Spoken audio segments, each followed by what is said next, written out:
Gracias, profesora. Buenos días. Un honor para nosotros estar acá y iniciamos de una vez con la simulación de la transferencia de calor en condiciones estacionarias en el ánodo y la cubierta de alúmina de celdas P19. Vamos rápidamente a hacer una pequeña introducción, por favor.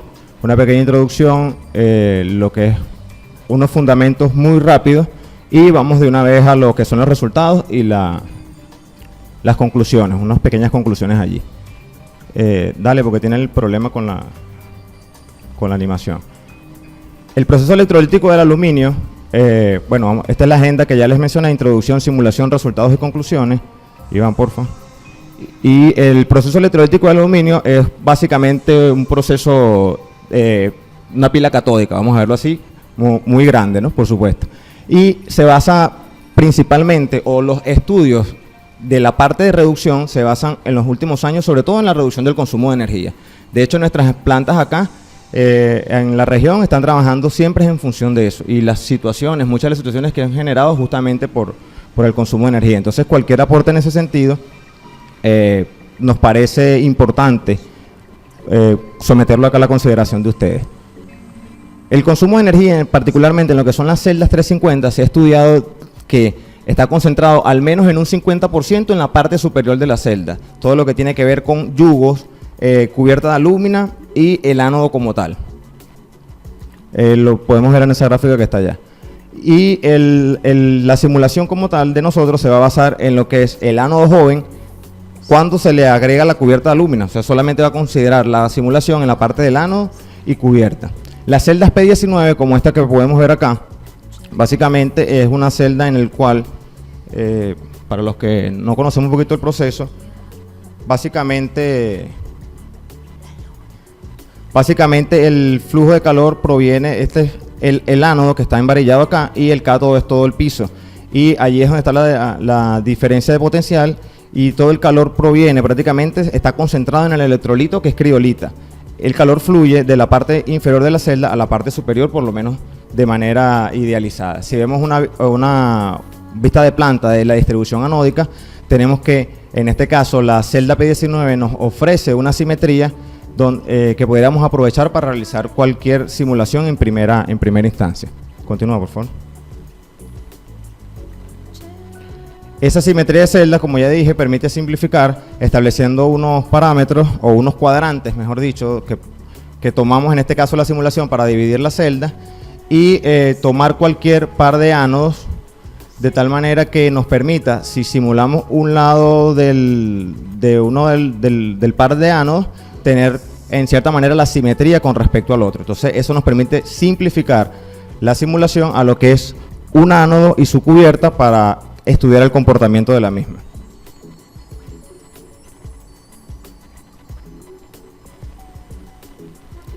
Tomando ese perfil que está allí de las mismas celdas P19, generamos lo que es un perfil de transferencia de calor y una asignación de las condiciones que tiene el ánodo que está allá.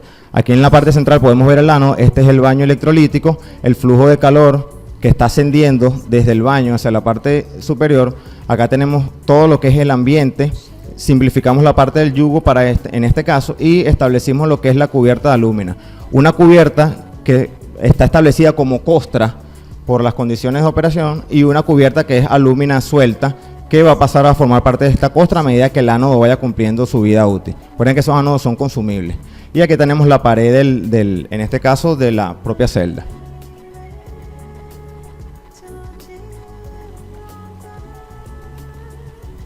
Continuamos. Establecimos como data inicial del simulador muchos datos de la teoría que se resumen en la tabla que tenemos acá, datos de muchísimos autores desde del año 77 hasta la fecha, y tomamos las consideraciones, devuélvete por favor, las consideraciones para lo que es la simulación específicamente. Primero que nada, condiciones estacionarias. El flujo de calor está prácticamente idealizado desde el baño hacia el exterior de la celda. El ánodo y la cubierta de alúmina o la costra se consideran conductores de calor, y para este caso el ambiente, el baño y la pared se consideran medios convectivos. Se desprecia también la generación de calor y las transferencias hacia los yugos para este caso. Continúa, por favor. El ánodo, como es nuevo, tenemos una simplificación allí de la generación de calor. Sabemos que el ánodo va a generar calor, pero cuando estás incorporando un ánodo frío, ese proceso es paulatino. Entonces, en esta primera etapa lo simplificamos. El mallado se dio por diferencias finitas en 2D. Establecimos primeramente 462 nodos, que es esta parte del ánodo, y la costra de la cubierta, y establecimos 267 nodos adicionales que serían la cubierta. Esto en función de facilitar un proceso que nos permita generar un formato condicional de diferentes niveles de alúmina para tratar de establecer también o vincular lo que es esa capa de alúmina en la operación de banqueo que realizan, por ejemplo, en Menalún, con la transferencia de calor directamente desde el piso del ánodo o desde el baño electrolítico. Las iteraciones fueron Gauss-Seidel. Esta simulación fue hecha con Excel, colocando las ecuaciones por celda prácticamente a pie. Y bueno, el formato condicional, que ya lo dije, de 5 niveles de alúmina para establecer el comportamiento. Los resultados, generamos un formato condicional allí mismo en Excel, de tal manera que nos permitiera ir observando cómo se iba moviendo la variación de temperaturas en función de la cubierta de alúmina. Toda esta zona fue disminuyendo, el valor de temperatura en función de la lejanía con respecto al baño, cosa que era de esperarse, ¿no? Y por otro lado, mejor dicho, a medida que se fueron quitando lo que eran las capas, continúa por favor, pudimos establecer que en las condiciones de borde del ánodo la temperatura disminuía en comparación a cuando tenía mayor cantidad de cubierta de alúmina. Básicamente esto se realiza porque, creo que me queda un poquito de tiempo, ¿no? En Benalún se tenía la creencia de que, bueno, la operación de banqueo como tal, que es el cubrir manualmente lo que es el ánodo para protegerlo, era una operación o es una operación excesivamente fuerte o complicada. Sin embargo, tratamos de mostrar de que era necesaria para la protección, primero que nada, del ánodo, y segundo, para la reducción de las pérdidas de calor, ya que el perfil o la altura de lo que es la cantidad de aluminio que hay en esa celda es muy alto, por lo tanto el ánodo sobresale mucho. Entonces, este simulador en esa primera etapa logró demostrar que a medida que incrementaba la temperatura, las capas de alúmina, la temperatura en la condición frontera original, que es esta primera, se iba incrementando, valga la repetición. Por lo tanto, si había una pérdida de la continuidad en esa costra o en esa cubierta, el ataque del ambiente iba a ser mayor en ese ánodo que estaba allí. Hasta ese momento teníamos dudas, o en la planta tenían dudas. Luego que hicimos la simulación, logramos demostrar hasta la gerencia de control de calidad y procesos de que eso era el comportamiento que estaba ocurriendo, y por eso los ánodos estaban durando menos tiempo, y aparte el incremento en las pérdidas de calor, las pérdidas de calor eran mayores y se estaban compensando con mayores niveles de aluminio dentro de la celda. Recuerden que el aluminio es conductor, entonces al yo tener mayor cantidad de aluminio, él relaja más flujo de calor, así transmite mayor calor. Pero si nosotros logramos cubrir más, podíamos tener mayor productividad en las celdas, ya que podíamos sacar aluminio y tener un perfil menor allí. Como conclusiones, que creo que me adelanté,